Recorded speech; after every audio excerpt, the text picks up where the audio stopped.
दिगंबरा दिगंबरा श्रीपाद वल्लभ दिगंबरा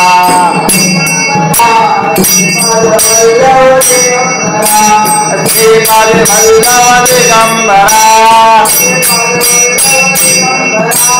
श्रीपाद वल्लभ दिगंबरा दिगंबरा दिगंबरा श्रीपाद वल्लभ दिगंबरा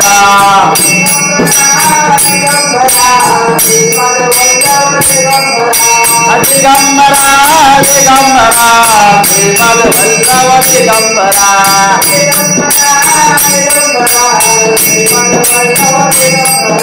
श्रीपाद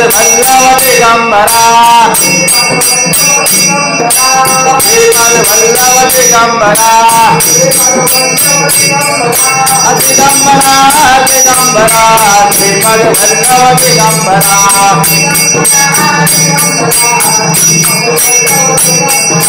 दिगंबरा दिगंबरा श्रीपाद वल्लभ दिगंबरा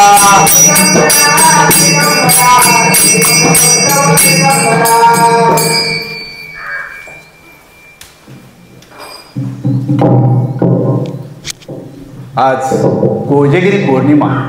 या पौर्णिमेच्या निमित्ताने आपण सर्वजण या दत्त महाराजांच्या दरबारामध्ये आलेलो आहोत. माऊलींनो, ज्या वेळेस आपण महाराजांच्या दरबारामध्ये जातो, जे आपली सुखदुःख असतात काही क्षणासाठी ते बाजूला जातात. त्या महाराजांच्या दरबारामध्ये आल्याच्या नंतर त्या जागेची ताकद, आपले बाहेरची काही सुखदुःख आठवत नाहीत. त्या भक्तीमध्ये नामामध्ये आपण दंग होऊन जातो. प्रपंचामध्ये आपल्याला सुखदुःख आहेत, पण या ठिकाणून आपण परमेश्वराची भक्ती नामस्मरण त्याची सेवा करून जातो. त्या माध्यमातून परमेश्वर तुमच्या पाठीशी खंबीरपणे उभा असतो. परमेश्वरच संकट देत असतो आणि त्याचं निवारण सुद्धा तोच करत असतो. कारण तो आपल्या रक्ताची परीक्षा पाहत असतो या माध्यमातून. कारण दुःख देणारा तोच आहे आणि निवारण करणारा तोच आहे. पण या भक्तीच्या माध्यमातून आपण आपलं जीवन कसं चांगलं करू या माध्यमातून त्याची सेवा केली पाहिजे, भक्ती केली पाहिजे, नामस्मरण केले पाहिजे. कारण मनुष्याला कधी अहंकार नसावा, फक्त समाधान असावं. कारण मनुष्य 84 लोक योनीमध्ये फिरून त्याचं जीवन घालवत असतो. ज्यावेळेस आपल्याला मोक्ष हवा असेल, आपल्या जीवनाचा आपल्याला मोक्षपर्यंत जावं लागत असेल, तर त्यासाठी आपल्याला अहंकार सोडावा लागेल. कारण अहंकार हा माणसाला विनाशाकडे घेऊन जातो. त्यामुळे आपण या महाराजांच्या चरणाशी विलीन होऊया, याचं नामस्मरण करा, भक्ती करा. लक्षात घ्या, महाराजांच्या सानिध्यात राहताना तुमचे विचार आचार हे सकारात्मक होतील आणि महाराज तुमच्या पाठीशी कायम खंबीरपणे उभे राहतील. ह्या माध्यमातून समजून घ्या. आपण आज या पौर्णिमेच्या माध्यमातून दत्तप्रबोध अध्याय 57 एकनाथ महाराज, नरहरी आणि निंबराज यांची कथा आहे.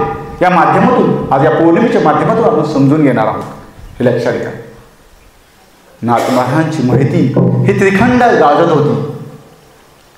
जो काही त्यांच्या सानिध्यात येत होता तो त्यांच्या परिस्पर्शाने पावन होत होता. त्यांची कीर्ती ऐकून नरहरी नावाचे ग्रस्त त्यांना आनंदी भावनेने शरण आला. नरहरी हा प्रपंच वावत उदास होता. त्याला पत्नीचा मुलाचा मोह त्याने कधीच सोडला होता. त्याला लौकिक सुखाची ओढ नव्हती नरहरीला. त्याला समजलं होतं परमार्थ मनुष्याचा जन्माचा अर्थ त्याला समजलेला होता, वैयार्थ समजलेला होता. म्हणूनच परमात्माकडे मी झुकलो तर या मानवी ध्येयाचं साध्य झालं असं त्याला उमगलं होतं. म्हणून या महाराजांच्या एकनाथ महाराजांच्या कीर्तनाला नित्यनेमाने हजेरी लावत होता. आणि त्याचाच परिणाम म्हणून नरहरीने प्रपंचाचा त्याग केला. निसंग त्याग करून एकनाथ महाराजांच्या घरी जाऊन तो राहू लागला. त्या ठिकाणी जाऊन एकनाथांना तर दैवत मानत होता आणि त्या ठिकाणी जाऊन जे पडेल ते काम त्या ठिकाणी सेवा मनाच्या अंतःकरणापासून त्या ठिकाणी करत होता. हा नरहरी एकनाथ महाराजांना आपलं दैवत मानत होता. त्यांच्या मुखातून आलेला प्रत्येक शब्द मनात तोंडात न किरकिर करता मनाच्या अंतःकरणाला समाधान सर्व काही करत होता. आणि तो प्रामाणिक सेवाभावी होता. आणि ही सेवा एकनाथ महाराज पाहत होते. एकनाथ महाराजांनी नरहरीला बोलावलं. अरे कित्येक दिवस अशी माझी तू सेवा करणार आहेस, घरी जा, ईश्वरचरी चित्त एकाग्र कर आणि त्या ठिकाणी नक्कीच तुला अवधूत भेटतील, असा आपल्या नरहरी एकनाथ महाराज सांगू लागले. नरहरी नाथ महाराजांना म्हणाला, आता कुठले घर, सर्व काही आपल्या चरणाची सेवा करायला मिळेल आणि माझा जन्माचं सार्थक होईल, असा नरहरी नाथांना म्हणू लागला. आणि मला आता तुमचा विरह सहन होणार नाही, तुम्हाला मी सोडून क्षणभर राहू शकणार नाही. पण नाथ महाराज नरहरीला म्हणून म्हणाले की मी तुझ्या भल्याचं सांगत आहे, तू माझा ऐक. नरहरींना नाथ महाराज सांगू लागले, तू देवगडावर जा, त्या ठिकाणी जनार्दन स्वामीची समाधी आहे, त्या ठिकाणी जाणे मनभावी सेवा कर, नक्कीच त्या ठिकाणी तुला दत्तात्रय महाराजांचं दर्शन होईल, असं एकनाथ महाराज नरहरींना सांगू लागले. त्यांना समजून सांगितल्यानंतर नरहरींनी गिरिजा माऊलींना नरहरींना साष्टांग दंडवत केले. आणि त्या दिवशीचाच मुहूर्त गाठून नरहरी सद्गुरूंचं भजन करत देवगडावर त्यांनी कूच केली. आणि भजन करता करता तो देवगडावर आला. त्या ठिकाणी देवगडावर नरहरी महाराजांची समाधी प्रसिद्ध होती. ती त्या ठिकाणी तपस्या जप तप करण्यासाठी त्यासारखी जागा अनुकूल नव्हती. त्या ठिकाणी अनेक तपस्वी योगी त्या ठिकाणी येऊन तपस्या करत होते. एवढी पवित्र जागा ही जनार्दन स्वामीच्या त्या ठिकाणची होती. नरहरीने आपला त्या ठिकाणी जनार्दन स्वामीच्या चरणाची पूजा केली आणि त्या ठिकाणी अनुष्ठानाला बसला. त्या ठिकाणी अनुष्ठानाला बसल्यानंतर सर्व अनुष्ठान तो करत होता. महाराजांचं भजन गात त्यामध्ये दंग झाला होता. आणि असं त्याने अनेक कित्येक दिवस तो करत होता. परंतु कालांतराने त्यांनी पाणी अन्न वर्ज केलं. पावसा उन्हाची तमा न बाळगता त्या ठिकाणी तो अनुष्ठानाला बसला होता. आणि हे सर्व दत्त महाराज पाहत होते. दत्त महाराज त्याच्यावर प्रसन्न झाले. हा भक्त आपल्या दर्शनाची आस धरून एवढी मनोभावी सेवा करत आहे, आपण त्याच्या हाकेला धावून गेलं पाहिजे. म्हणून दत्त महाराजांनी त्या ठिकाणी 3 फकीरांचा वेश धारण केला आणि त्या नरहरीच्या पुढ्यात येऊन ते उभे राहिले. अनुमुष जागी या ठिकाणी अचानक हे 3 फकीर कुठून आले असं नरहरींना वाटू लागलं. ते घाबरले, गडबडले. आणि त्या ठिकाणी ते 3 फकीर त्याच्यासमोर अचानक आल्याच्या नंतर तो घाबरल्याच्या नंतर ते 3 फकीर अवनिश भाषेमध्ये त्याला बोलू लागले, तू येथे कशासाठी आला आहेस? तू या पादुकांचे पूजन कशासाठी करत आहेस आणि तुला या ठिकाणी कोणी पाठवले आहे? त्यांच्या प्रश्नांना उत्तर द्यावे की नाही हे नरहरींच्या मनामध्ये विचार घोळू लागला. परंतु त्यावेळेस विचार करत असताना नाथांचे शब्द त्याच्या स्मृतीत आले की त्याने सांगितलं होतं की त्या ठिकाणी तुला दत्त महाराजांचे दर्शन होणार आहे. हे शब्द त्याच्या कानी पडले आणि त्यांनी महाराजांच्या शब्दावर विश्वास ठेवून त्या फकीरांच्या साष्टांग त्यांना दंडवत घातले. डोळे पाणावले, मन सद्गतीत झाले. आणि दत्त महाराजांनी त्याची जास्त परीक्षा न बघता त्याला साक्षात त्रिमूर्तीच्या अवतारामध्ये दत्त महाराज त्या ठिकाणी प्रगट झाले. त्यांनी दंडवत घातला, साष्टांग दंडवत घातल्यानंतर त्याचे डोळे खालीच होते. तो नरहरींना म्हणाला, तुझ्या भक्तीवर मी प्रसन्न झालो आहे. वर पहा, तुझी इच्छा पूर्ण झाली आहे. खरंच तुझी भक्ती ही खूप मनाच्या अंतःकरणापासून तू केलीस. या मनाच्या अंतःकरणाशी केलेल्या भक्तीला मी धावून आलेलो आहे. तुझी इच्छा पूर्ण झालेली आहे. वर पहा. नरहरींच्या डोळ्यामध्ये पाणी, डोळे ओलावले होते. सद्गती भावनेमध्ये त्याने सांगत होता की मला दत्त महाराजांच्या दर्शनाची आस आहे. त्यासाठी मी या ठिकाणी आलेलो आहे. पण त्याला कुठं माहीत, समोर दत्त महाराज आलेले आहेत. वर पहा. दत्त महाराज म्हणाले, वर पहा. साक्षात पाहतो तो काय, एकनाथ महाराज, जनार्दन स्वामी आणि साक्षात दत्त महाराज त्याच्या पुढ्यात उभे होते. लक्षात घ्या, त्या ठिकाणी त्यांना पाहून जो त्याच्या मनात आनंद झाला, साष्टांग त्या त्रयमूर्ती देवतांना त्यांनी साष्टांग दंडावत घातले आणि नाथ महाराज म्हणू लागले दत्त महाराजांना की याला अनुग्रह द्या. असं म्हटल्याच्या नंतर दत्त महाराजांनी त्या नरहरीला छातीशी कवळलं. अरे, त्या नरहरीचा भवतापाचा विनाश झाला, भवतापाचा विनाश झाला आणि त्याची मुक्तीची वाट मोकळी झाली. आणि नाथांच्यामुळे त्यांना दत्त महाराजांचे दर्शन घडले, त्यामुळे त्यांना समाधान वाटले. ही गोष्ट लक्षात घ्या. ज्यावेळेस आपण मनामध्ये कोणती आज परमेश्वराची निस्वार्थ ज्यावेळेस सेवा करू ना, त्यावेळेस परमेश्वर नक्कीच हाकेला जाऊन येतात. ज्या अपेक्षा कधी मनामध्ये धरू नका. परमेश्वराला सर्व जाणणार आहे, ह्या माध्यमातून तुम्ही समजून घ्या. ज्यावेळेस आपण परमेश्वरच्या दारात येतो त्यावेळेस आपण त्याला म्हणतो माझे हे प्रॉब्लेम आहेत, मला ते अहो, त्याला सांगण्याची गरज नाही. तुमची भक्ती निष्ठा ही निस्वार्थ ठेवा. तुम्हाला कोणत्या मार्गाने तो परमेश्वर मदत करून जाईल हे सांगू शकणार नाही, कारण परमेश्वर कोणत्या रूपात येईल हे आपण सुद्धा ओळखू शकणार नाही. त्यामुळे आपली नीतिमत्ता, आपला भक्ती साधना त्या परमेश्वराची निस्वार्थ सेवा झोकून द्या. परमेश्वराची ज्यावेळेस सेवा करताना तो परमेश्वर तुमच्या केव्हाही अहोरात्रीला धावून आल्याशिवाय राहणार नाही. फक्त निस्वार्थ त्याच्यावर विश्वास असला पाहिजे, मनामध्ये किंतु परंतु असला नाही पाहिजे की होईल का नाही. अहो, ज्यावेळेस तुम्ही चच लावताल त्यावेळेस तुमचं काम झाल्याशिवाय राहणार नाही. फक्त त्या परमेश्वराच्या चरणाशी मनाच्या अंतःकरणापासून त्याची भक्ती करा, नामस्मरण करा. हे केल्याने दान धर्म सुद्धा करा, कारण दानात जेवढी ताकद आहे. दीनदुबळ्यांना मदत करा, आडल्या नडल्यांना मदत करा, कारण की कुणाच्या माध्यमातून आपण दीनदुबळ्यांना मदत करतो ही एक सेवाच आहे, हे समजून घ्या. त्यामुळे हा नरहरींचा त्यांना दत्त महाराजांनी दर्शन दिल्याच्या नंतर त्यांना आनंद झाला, त्यांचा बहुतावाचा विनाश झाला. परंतु या नरहरीचा एक शिष्य होता निंबराज. नरसीपूर या ठिकाणी त्याचं वास्तव्य होतं आणि दंडवतेचे देवत नरसिंह ते पुजारी होते. ते पुजारी देवाची मनोभावे पूजा करत होते. ते कुटुंब एक सरळ मार्गी होते. पूजा अर्चा त्यांचे नित्यनेम हा चालूच होता. गजगज संपत्ती त्यांच्याकडं अमाप संपत्ती होती, पण सर्व परमेश्वर करत असून सुद्धा त्यांना संतती नव्हती.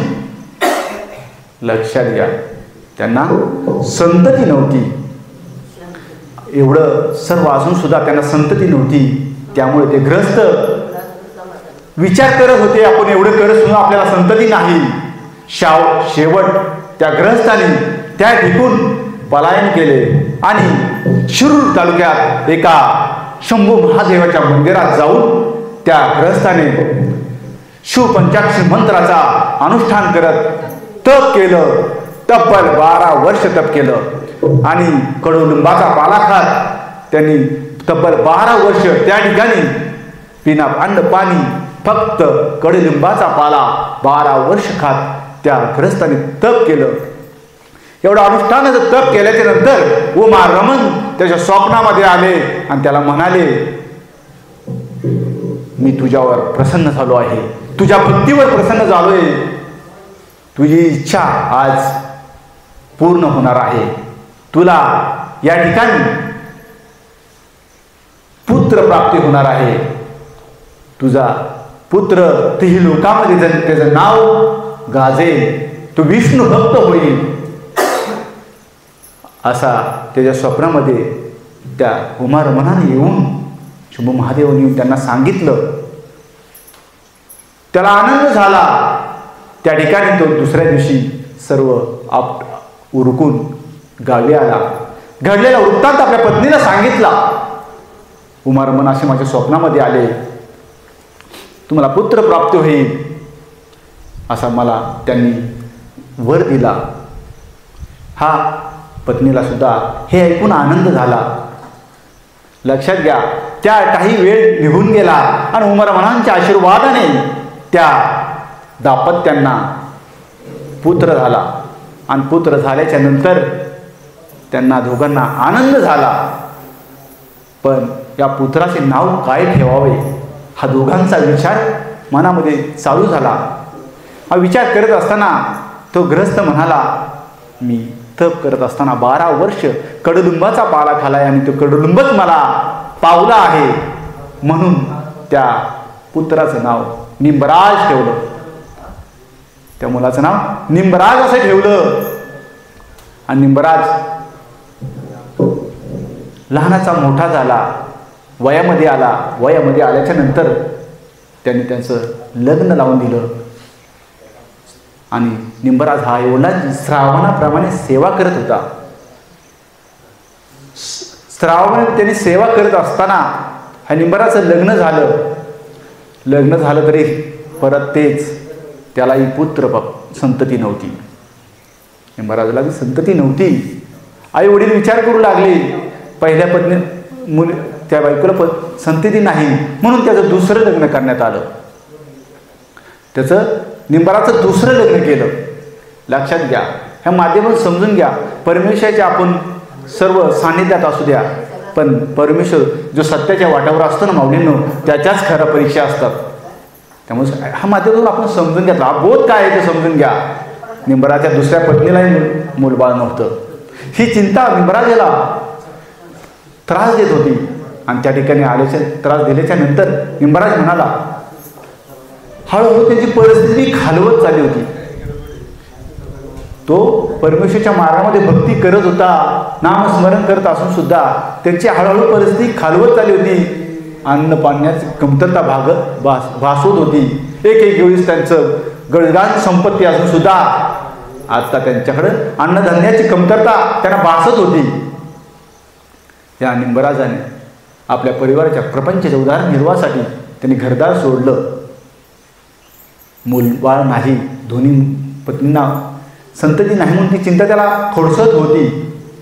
म्हणून ह्या निंबराजाने त्या ठिकाणी घरदार सोडून तो दरमजल करत यवनांच्या लोकात त्या ठिकाणी गेला. आता यवनांच्या लोकांमध्ये गेल्याच्या नंतर त्या ठिकाणी यवन जो प्रमुख होता, तर यवन प्रमुखाने या निंबराजाला त्या ठिकाणी नोकरीस ठेवले. पण हा निंबराज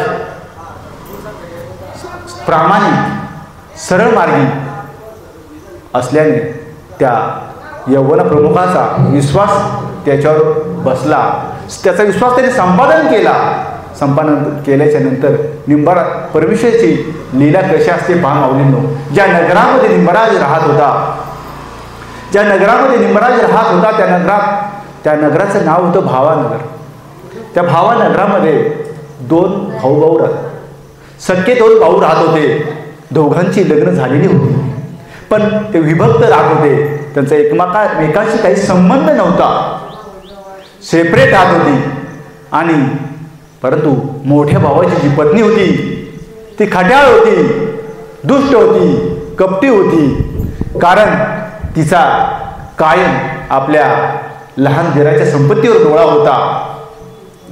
त्याचा काटा काढून त्याची संपत्ती आपण केव्हा हडप करू आणि आपल्या जावेला एखाद्या दासीप्रमाणे कसं राहू हा विचार त्याच्या मनामध्ये कायम घोळत होता. आणि असं करत असताना, हा विचार घोळत असताना जो लहान भाऊ होता तो प्रामाणिक होता, सांप्रदायिक होता. आणि त्या मोठ्या भावाच्या पत्नीला संधी चालून आली. ज्यावेळेस लहान भावाला इच्छा झाली की मी द्वारकेदिशेला मला जाऊच वाटले आणि द्वारकेदिशांचं दर्शन घ्यावंसं वाटले असं त्याच्या मनी आलं. आणि त्याने पत्नीला बोलून दाखवलं की मला द्वारकेदिशेला जायचं आहे आणि द्वारकेदिशांचं दर्शन घ्यायचं आहे असं माझ्या मनामध्ये इच्छा झालेली आहे. पत्नी म्हणू लागली, तुम्ही यात्रेला जाणार, दानधर्म करायला हवा आहे, तुमच्या जवळ पैसे पाणी हवे आहेत. तो म्हणाला काही काळजी करू नको, माझ्याकडे 7 मुद्रा आहेत, सोन्याच्या 7 मुद्रा आहेत आणि 17 गण आहेत. ते दानधर्म करण्याने वाट खर्चासाठी भरपूर झालं. असं म्हटल्याच्या नंतर वाट खर्चासाठी भरपूर झालं, फक्त जाताना मला फक्त भूक लाडू आणि तहान लाडू बनवून दे. असं म्हटल्याच्या नंतर हे सर्व ती मोठी वहिनी ऐकत होती. तिला चालून संधी आली होती की आपल्या दिराचा काळ यासारखी ही संधी येणार नाही. पण ती लहान भाऊची बायको त्याला म्हणाली, मी सुद्धा यात्रेला येते. परंतु तो म्हणाला, अरे तू आलीस तर या घर इकडे कोण पाहणार, तू येऊ नकोस, तू इकडे पहा. असं त्या लहान भाऊच्या बायकोला समजून सांगितलं. समजून सांगितल्याच्या नंतर त्या मोठ्या भावाच्या बायकोनं सर्व ऐकलं होतं. आणि त्या मोठा भाऊ झोपला होता आणि त्याला झोपल्याच्या ठिकाणी जाऊन त्यांनी जागा केला आणि सगळा वृत्तांत कपटी विचार त्याच्या मनामध्ये सांगितला. तुमचा भाऊ यात्रेला निघाला आहे आणि ते यात्रेला जात असताना तुम्ही त्याचा काटा काढा, त्यांची संपत्ती, त्याचे सोन्याच्या मुद्रा, वस्त्र हे सर्व घ्या.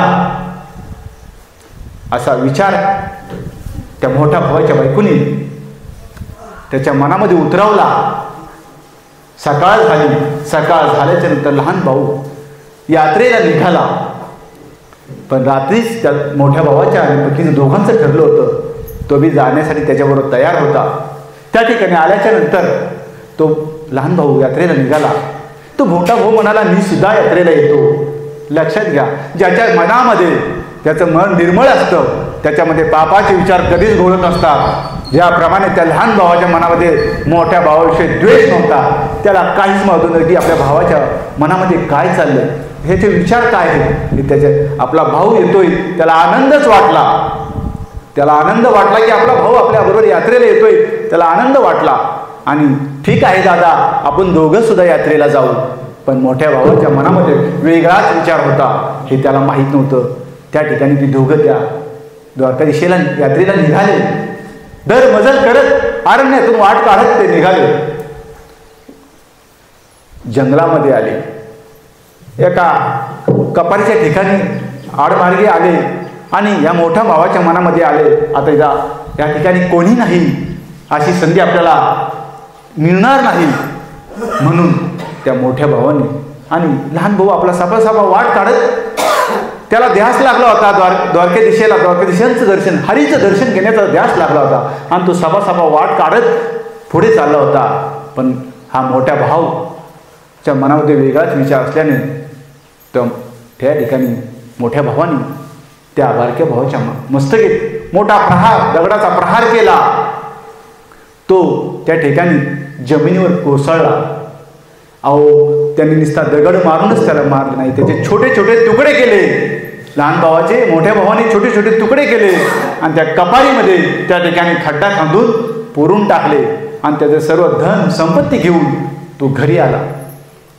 घरी आल्याच्या नंतर लहान भावाच्या बायकोने आपला धीर आला म्हणून त्याला आनंद झाला की आपले हे सुद्धा आले असतील.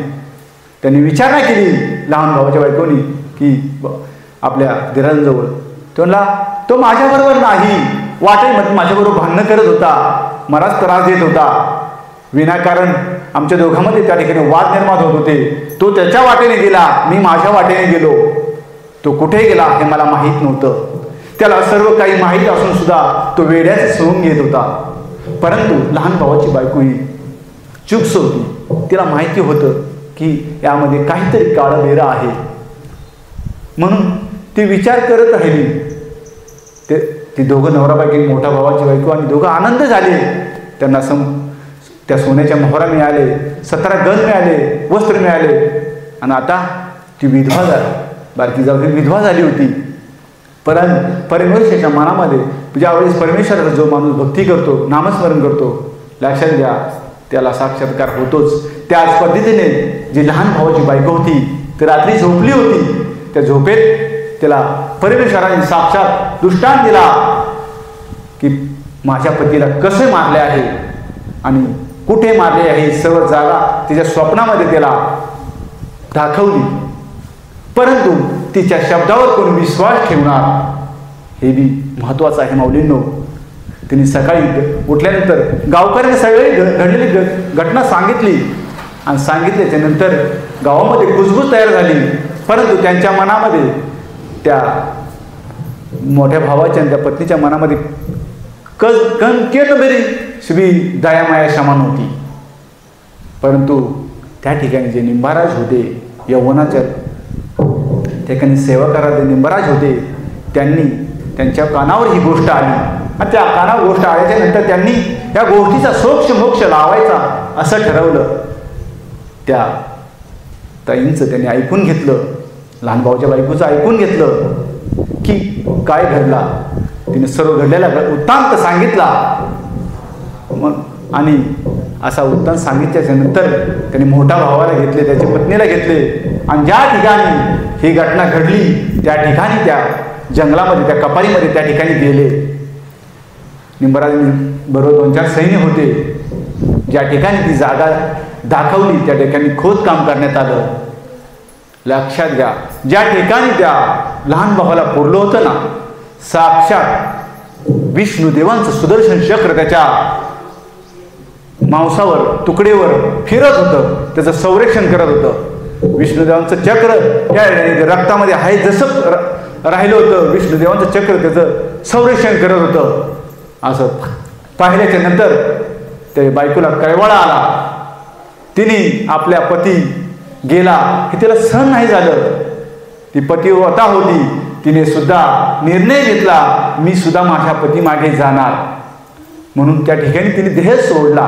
पण देह सोडण्याच्या अगोदर ती काय म्हणाली माऊलींनो, की माझ्या धीराला शिक्षा करू नका. काय म्हणाली, माझ्या धीराला शिक्षा करू नका असं जाता जाता तिने सांगितलं. आणि त्या ठिकाणी आपल्या नवरा ज्या ठिकाणी मरण पावला त्या ठिकाणी तिने आपला देह सोडला. लक्षात घ्या, ज्या ठिकाणी ह्या माध्यमातून बोध काय घ्यायचा, जो कोणी आपलं वाईट चित्तोय, माऊलींनो ह्यातून बोध काय घ्यायचा हे समजून घ्या. जो कोणी आपल्या ठिकाणी आपलं वाईट चित्तोय, कारण की जो आपलं वाईट चित्तो त्याचं वाईट होत असतं. विनाकारण आपलं तोंड खराब करू नका. परमेश्वर त्याला पाहून घेणार आहे. म्हणून परमेश्वरावर विश्वास ठेवा. ज्यावेळेस तुम्ही परमेश्वरावर अटळ विश्वास ठेवाल ना, तुमच्या जीवनामध्ये सुख समाधान आल्याशिवाय कदापि राहणार नाही. कारण आपण म्हणतो की आपण एवढं परमेश्वराचं करतो तरी माझ्या मागेच अडचणी. कारण ही खरी तुमची परीक्षा आहे. माणसाची परीक्षा नसेल तर माणसाला परमेश्वर कधीच आठवणार नाही. सुख दुःख कधी आलं नाही ना तर परमेश्वर कधीच कुणाला आठवणार नाही. कारण दुःखामागे सुख दडलेलं असतं. हे जाणून घ्या. ह्या माध्यमातून, ह्या पौर्णिमेच्या माध्यमातून आपण समजून घ्या.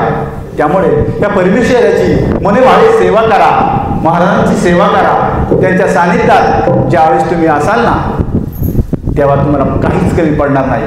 या पौर्णिमेच्या माध्यमातून सांगतो. लक्षात घ्या, हा बोध आपण आपल्या आचरणात आणा. महाराजांचं आपण दर गुरुवार दर पौर्णिमेच्या माध्यमातून होमाला या.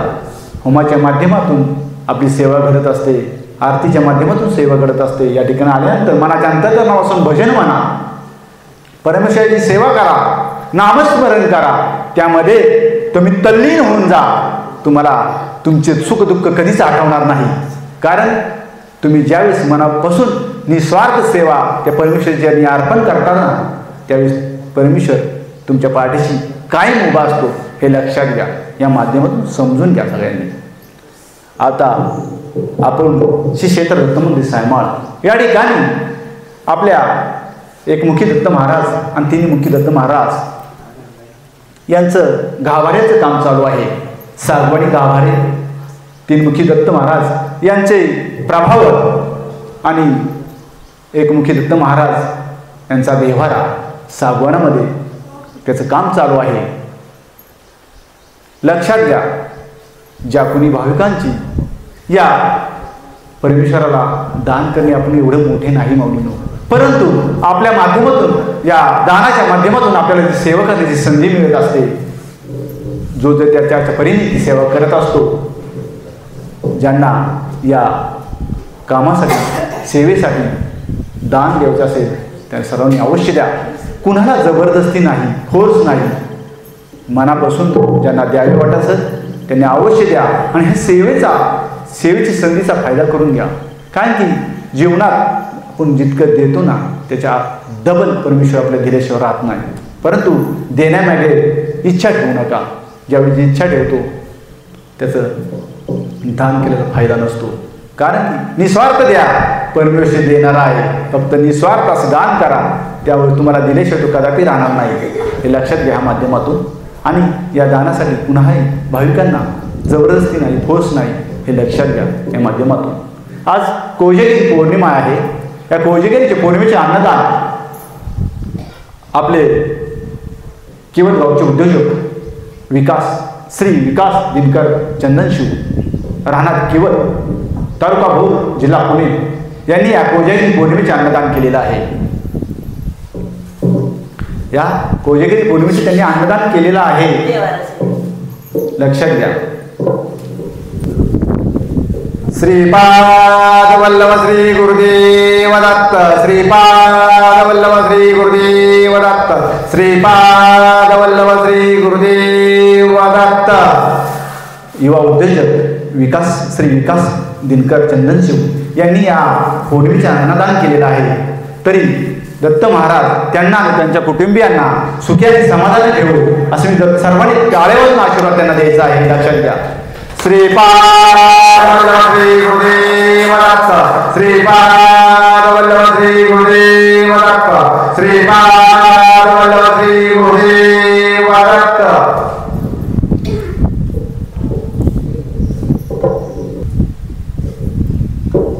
आपली पुढील पौर्णिमेची तारीख सांगायची राहिली आहे. पुढील पौर्णिमा 5/11/2025 वार आहे बुधवार. त्रिपुरारी पौर्णिमा आहे. तारीख आहे 5/11/2025. त्रिपुरारी पौर्णिमा आहे. सर्व भाविकांनी समजून घ्या.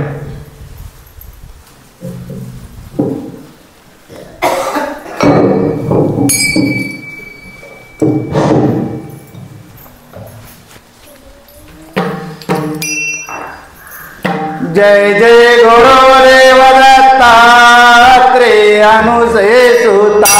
जय गुरुदेव दत्तात्रेय अनुसये सुता. जय गुरुदेव दत्तात्रेय अनुसये सुता. जय गुरुदेव दत्तात्रेय अनुसये सुता. जय अनुसये सुता. जय अनुसये सुता.